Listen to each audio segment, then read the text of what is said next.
Hey, what's up, everybody on Facebook? Happy Thursday. Just kind of a Thursday rant here. I was reflecting on some meetings I had today, some conversations I had today with a few CEOs and owners of companies, some text messages with some incredibly successful rock star agents, a conversation I had yesterday with a couple I'm super proud of that have saved a ton of cash and are doing tremendous things inside their business.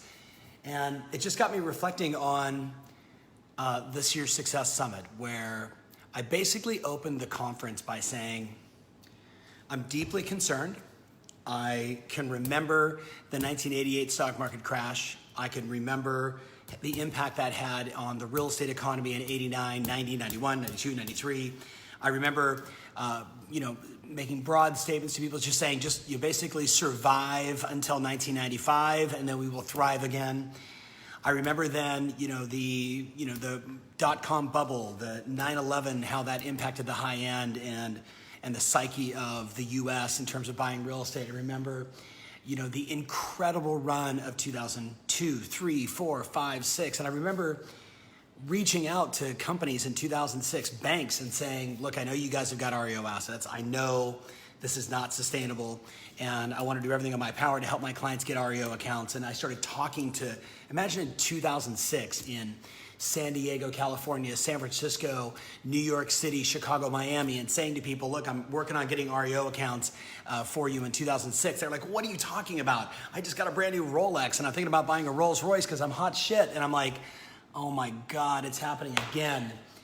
And then, of course, pivoting through that and going through the experience of 2007, 8, 9, and 10, and 11, depending upon where our clients were and where we were. I mean, I had this thriving business, and, from 2007 to 2009, we lost 38% of our top line revenue. It was a devastating time.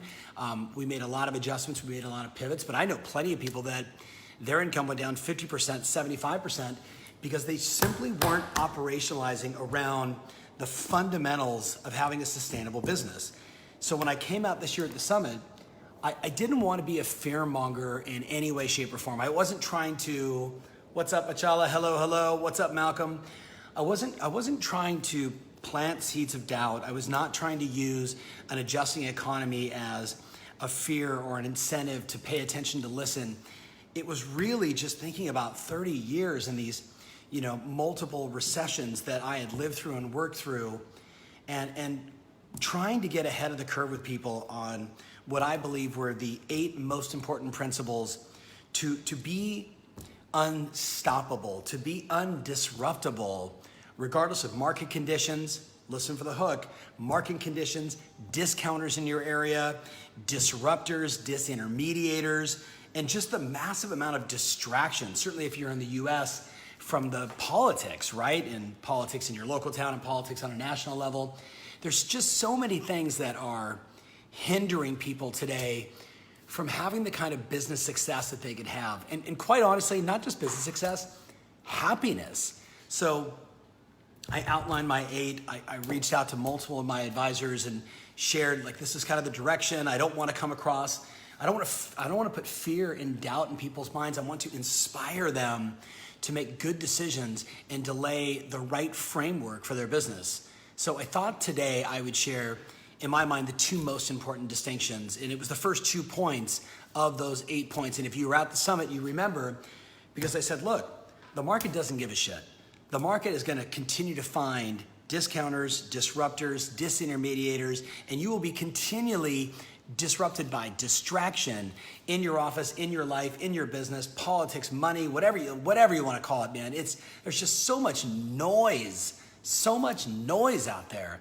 I don't believe that there's a real estate bubble. I don't believe that there's a real estate crisis. Every leading and lagging indicator is saying that instead of having in the US 10% annual appreciation, we're gonna end up like 2 to 3% annual appreciation. Last time I checked, that's a normal market. If you've been selling real estate for under a decade, you don't know what a normal market is. You don't know what it's like to take a listing and not have it sell instantaneously. You don't know what it's like to have perhaps 25% of every escrow that you open up or deal that you put together fall apart because of conditions or a myriad of reasons. It's a very different market. It's a very different experience. And what happens is, my first point, it is the separator, right? So this is what I said to everybody. Look, the market's adjusting. We're going to a normal market, not a bad market, not a bubble market, not the world's falling apart. There's no indicators that show 2006, 7, 8, 9. There's none of that, right? But what's going to happen is this. When the market slows down, quote unquote, when average time on the market extends, when listings aren't selling instantaneously and you don't have a lot of the foundational principles in place to service your customers, to communicate with your customers, to create the right expectations up front in advance with your sellers, what's going to happen is you're going to feel like there's nothing but chaos, that this market sucks and it's horrible, and you will start to create a narrative that will create a downward spiral for your life, for your business, for your clients, and for your income. You will be responsible for that narrative. So what I started to say at the opening of the summit was, look, I've started 17 businesses. This business, Ferry International, #1 coaching company in this space, blah, blah, blah, all that stuff. I have 178 full-time employees. Most of them are married and have children. And this work that we do, it matters to them, right? We have 170 business coaches. We're coaching, 7,000 real estate professionals all over the world. This business matters to them. It is critical. It is imperative that they succeed. So what I said to everybody is, are you a hobbyist or is this your business? Like, is this your business? And if you were there, you remember, because I had 5,500 people screaming, this is my business. And it wasn't meant to be motivational. My intent was not to get you to be like, come on, take responsibility. But I was trying to get people to recognize that a lot of the behaviors that they have today in their business are really the behaviors of a hobbyist, not a business person. Like you and I both know, if you don't kill, you don't eat. No one is responsible for that. If you don't kill, you don't find a buyer, find a seller, find a mortgage, do a title order, do an escrow. Like if you don't find the business, you don't eat. That's on you and no one else. If you remember my Instagram page, the months leading up to the summit, I was posting things like, look, if you're not willing to make your phone calls and follow up and do the fundamentals to be successful in this business, just go home and tell your kids, sorry, I'm just not that committed. I'd love to buy you things. I'd love to send you to college. I'd love to pay for your wedding. I'm just not into this business that much. I'm not willing to go the extra mile. I'm not willing to do the things that it takes. It's easier for me just to look you in the eyes and say, sorry, we can't afford that. Real estate sales is hard. That is bullshit thinking, and that is a bullshit mindset. And unfortunately, it is the mindset and the behavior of so many people in our industry. If you remember, I shared the number in the US, 1.3 million agents, only 43,000 of them are selling more than 25 homes a year, right? It's like 3% of all real estate professionals. Those people, my hallucination is, since 10% of them are our clients, that those people, this is their business. This is the difference between their financial livelihood, their savings, their retirement one day, buying investment properties, taking care of their families, servicing their customers. Like, this is real to them. It is important to them. You contrast that to, look in your MLS tonight. 40% of the agents in your MLS haven't done a transaction this year, maybe higher. You could be in Vegas, it could be as high as like 60% of the agents haven't done a transaction this year. I mean, they're not in business. I don't even know if I'd call them hobbyists. I mean, it's incomprehensible to me that they even declare themselves a professional. Now, I know if you're in my ecosystem that this message resonates with you. What I would love for you to do, I'd love for you to put a sign up in your home office. I'd love for you to put a sign, this is my business. I control my own destiny. I decide how it's going to be. F the market. The market's the market's the market's the market. I am going to do what I need to do. I'm going to pivot. I'm going to adjust. I'm going to alter my behaviors. I'm going to make more phone calls. I'm going to follow up more leads. I'm going to recognize I need to list more property. I need to be more dominant. I mean, more outgoing, more outspoken, more focused, create more content, whatever it may be. But like, it's so cliche. It's like, I feel like I'm Napoleon Hill and it's 1936. If it's going to be, it's up to me. Like, but that's it. Like, look, when the market was falling apart legitimately in 2007, 8, 9, I had every chance. I've made this public to a lot of my best clients. I had every opportunity to just take at that time my 50-person operation and my 40 coaches and just shut the whole thing down and just go home and be a solo coach. And I would have made plenty of money doing that. But you know what? This is my business. This is a part of my legacy, right? Like I couldn't even imagine looking at my employees and just saying, sorry, I'm just a candy ass. I'm not willing to do the work and go the extra mile and I'm not willing to go through the hero's journey. Like, my God, it's biblical, right? Like, woman sets off on her path and things are going great. And then the world hands her a shit burrito and the whole thing falls apart. And does she fight her way out of it? That's the hero's journey. That is Star Wars, Star Trek. It's, every epic movie you've ever seen in your life, the hero's journey. I wasn't willing to just say to my team, sorry, I'm not going to be a hero. I'm just going to be a slugette, and I'm just going to bow out, and I'm just going to focus on making my own self okay and make sure that I'm making money. No.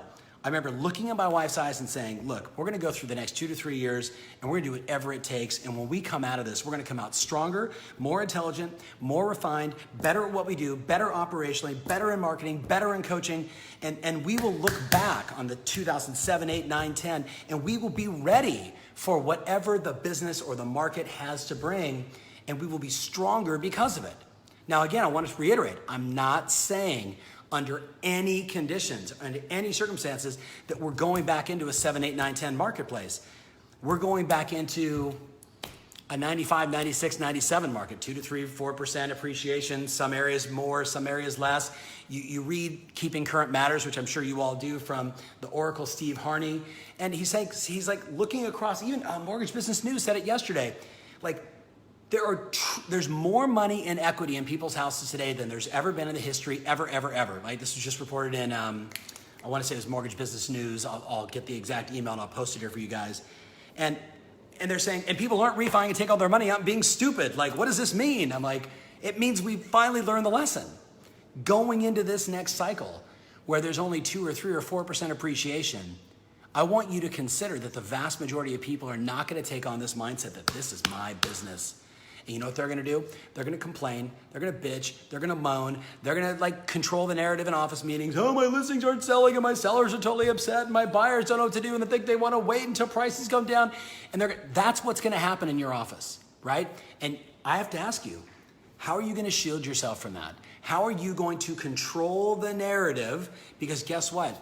In a marketplace like we're coming into in 2019, 2020, the people that are doing the fundamentals, the people that are saying, this is my business and I'm going to do whatever it takes no matter what, this is when we gain market share. This is when I was teaching you in 2008, 9, 10, 11, 12, you got to get on Zillow and you got to pile up the number of reviews, right? You got to stack the cool in your marketing. You got to position yourself the right way. This is when it shows up.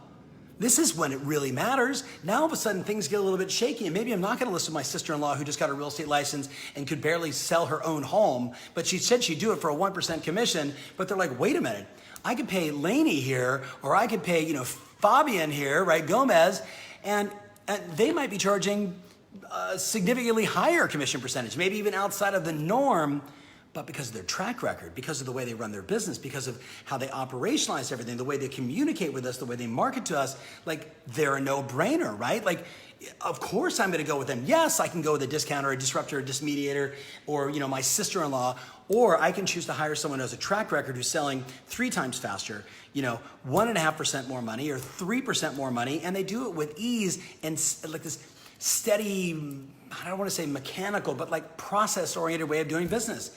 Because it's their business. You with me? Like, that is the opportunity.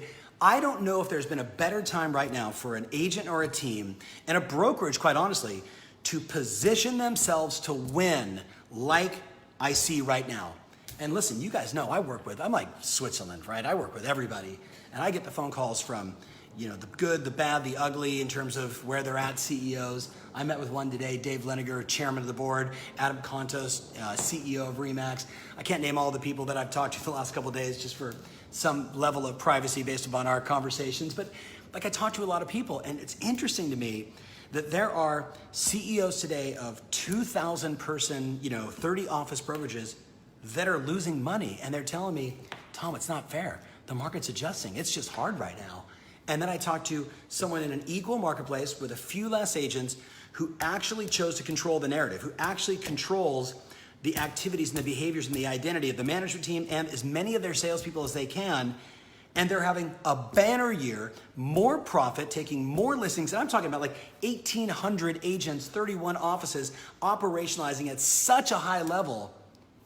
What's the difference, right?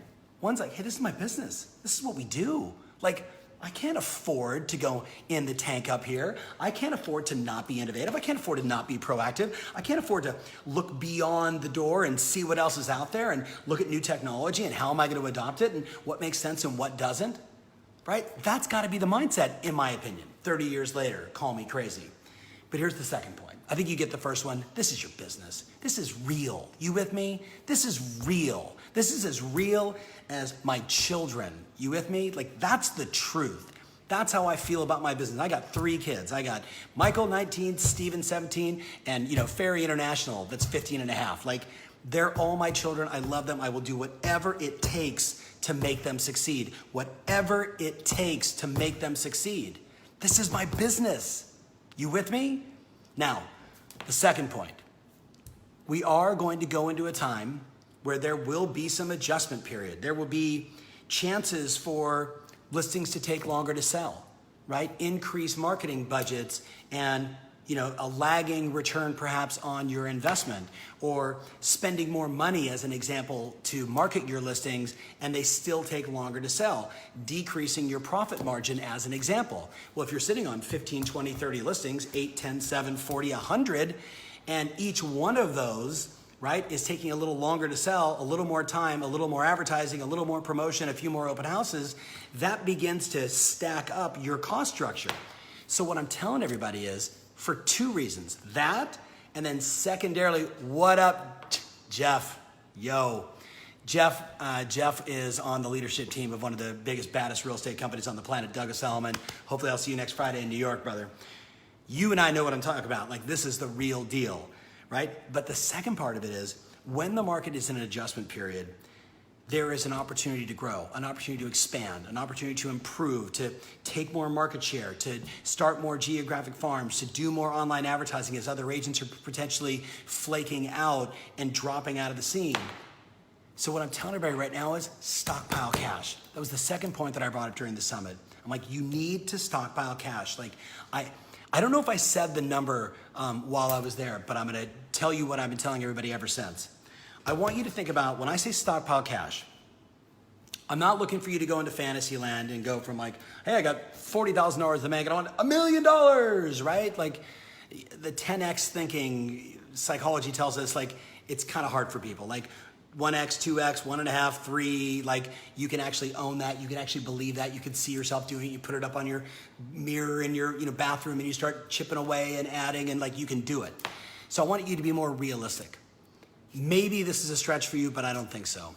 I'd like you to have a minimum of 1 year of all of your personal and business expenses set aside in a savings account. 1 year. Total cost to operate your business and total cost to operate your household in a separate account, sitting over here. Put it into a money market fund. Put it into something you can easily get the money out of. Don't lock it up in a 2-year CD for 4% or some stuff like that. You got to make sure you can access the cash. But the deal is, it is not there for 2019. It is not there for 2019. It is there for 2020. It is there for 2021, right? You got to be thinking about that 144,000, that 260,000, that 92,000, whatever that number is, that you can say, hey, you know what? I can sleep better at night as my listings are taking longer to sell. I can sleep better at night as adjustments are occurring and there's a negative narrative potentially in my marketplace. I can sleep better because this is my business, and I stopped buying dumb shit, and I stopped spending, stupid money on stupid things I didn't need. And instead, I said to myself, I'm going to pay myself first on every check. Then I'm going to pay my business. Then I'm going to pay my taxes. And then I'm going to take the balance of the money. I'm going to put it in my house into all the ways that I want to do that. But I'm going to take 10%, 12%, 13%, 15%, 18% off the top into a savings account. Because you and I both know everyone that does that is a great saver. They just make it part of what they do. They kind of wiggle through sometimes the balance of it. But at the end of the day, if you don't start to operationalize now around saving, around being disciplined with your money, right? Not buying the next fix and flip if you only got $60,000 and putting into a flip, trying to turn your 60 into a quick 90, because that shit doesn't work when you're sitting in that position. But when you got $600,000 sitting inside your bank and you want to put 60 to go make a quick 90, God bless, keep up the work, good work, do it over and over again. I want you to be in a position where you are cash strong, you sleep better at night, you feel better making phone calls, you dominate expired listings because damn, they're gonna need your help. And this is not a rant on expireds, but you and I both know this is the market. Like, 25% of listings aren't selling right now. Yes, oh my God, even in your market, just start looking at the MLS, start looking at your daily expireds. I don't wanna make it about that. But by the way, you could probably put all the money aside just from expired listings in the next 10 months. You could do that. You could literally say, I don't work expireds now. I'm gonna make the phone calls to help these people. They chose the wrong agent. I'm the right agent. This is my business. I'm gonna put aside all of that money just from expireds, like as an example. Break it down, make it real for you. And then do me a favor. What you should do is you should take this video, you should post it on your own page, and then Facebook will remind you in a year, right? When it says reminder, this is where you were a year ago, or put it in some file on your desktop and put a memory on it like an Evernote that says, remind me of this in June of 2020. And you're gonna watch this video and you're gonna go, damn, Ferry was right. It was a Thursday night, the sun glaring off the ocean in the background of his house, making the side of his face all red, and he's not even looking at the camera because I'm screwing this whole thing up. But you know what? I did it. I saved $194,000 and I put it inside the bank. And you know what? I am sleeping better at night and I do feel better about myself because this is my business. And I actually went home and I had a conversation with my kids and said, this is my business and here's the deal. There's an 87% failure rate. I'm 4 years in, I'm 40 years in. I haven't been operating the way I want to be. This is my time. These are the sacrifices I'm going to make. These are the things I'm going to do. Hold me accountable because I want to have a good Christmas this year. I want to have a good Hanukkah this year. And if I'm not freaking doing my job in September, October, November, it's on me. The holidays are going to suck. And I'm tired of that. So hold me accountable, mom. Hold me accountable, daughter. Hold me accountable, husband, wife, etc., buddy, dog, whatever, because this is go time. This is my business. And it matters. What I do matters. If you're in the US, it's 17% of the GDP. Is there anything more important than shelter? Is there anything more important than housing? You sit in the middle of the most important part of our economy, and some of you have been acting like a bunch of damn hobbyists. No more complaining. You just look in the mirror and say, look, I'm really not into that. I'm kind of, real estate for me is just kind of, I don't know, I failed at the last thing, and I'm just kind of floating through this one, but I might do a deal this year, and who knows. Or you can say, you know what? I can go from there to hero, the hero's journey.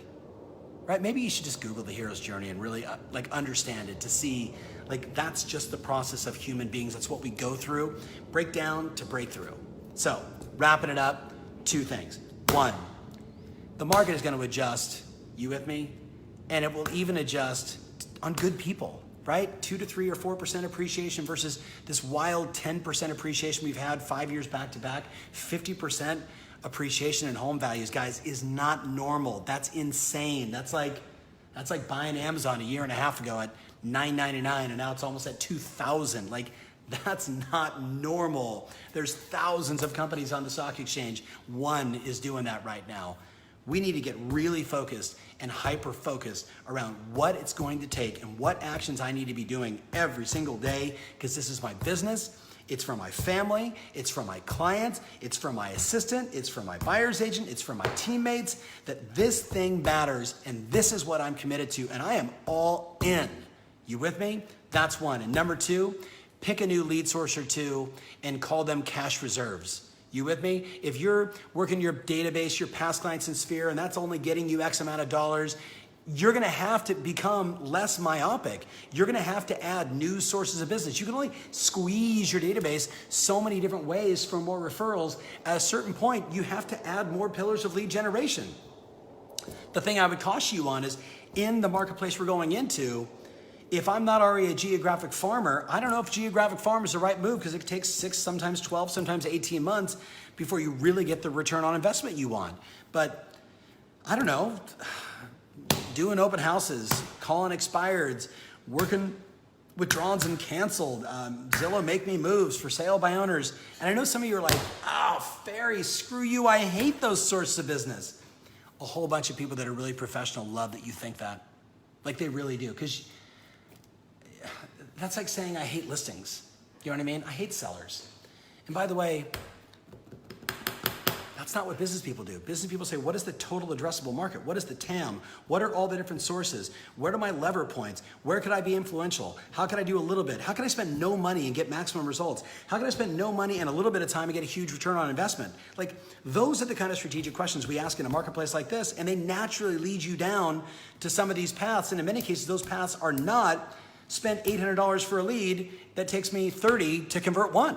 Right? Or all my business comes from relocation, or this referral site that I'm on and I've got to pay a 35% referral fee. And it sounds easy because it is, but it doesn't make sense financially. You can't stockpile cash on a business model where you give away 35% of all your dollars. Like it doesn't make sense. You feel me? I know I got a lot of you out there. Listen, this is just pure carefrontation at its finest. This is my business. Stockpile cash. Be ready, because when it comes, I want you prepared. Watch this video again in 18 months. You tell me. Watch this video in 18 months and then look around your office and see who's controlling the narrative, who's controlling their business, and who's dying. And I don't mean that like I don't want agents to die. I remember how hard it was in 2007, 8, 9, watching really good human beings that chose not to change, that their strategy was complaining. Like that was their strategy. Like I know if I just bitch and complain long enough that it's not fair and no one gives me REOs and I can't get my offers accepted from REO agents, like heaven forbid they make any adjustments or change, they just complain. Like that was their strategy. I don't want those people to die financially, but they did. They did. You know it and I know it. If you like I almost wish I could say, raise your hand if you were in the market in 2006, 8, 7, that time period. Like anybody that was there remembers how stark the contrast was between the rich and the rest, right? We're not going into that market, but we are going into a marketplace where half the real estate population has never been in. If you don't adjust, you don't deserve to win. It's that simple. I don't know. I got to bounce. I hope you guys got some value out of this conversation. I see all the hearts and all the likes, and that means a lot to me. I know I'm like Jeremy Ward, who is just a badass, like rock star. Thomas Yates, yo, exactly. Kirk, my boy, rock star agent, rock star coach. John Mangus, one of the greatest broker owner managers on the planet, right? Big love to you, my friend. Vonda Martin, one of my amazing coaches, the energy queen. Look, I know I'm preaching to the choir here. Think about what you got to do between now and the end of the year, right? To make sure that your family's having a rockin' holiday, if that matters to you. I think it does. You have plenty of time to make adjustments. You have plenty of time to start tomorrow. You don't have to wait till Monday. That's a stupid idea. Start tonight, start tomorrow. Send an email to everybody on your list. Have you had any thoughts of selling in 2018 or 2019? Boom, let's talk. Call every one of your old leads. Pull up the expireds. Do a little analysis. Find the ones with phone numbers and call them. Deal with the 2 or 3 that reject you. And find the 1 or 2 that are ready for you and just start winning, because this is your business. That's it. I'm out. Thanks, guys. I appreciate your time.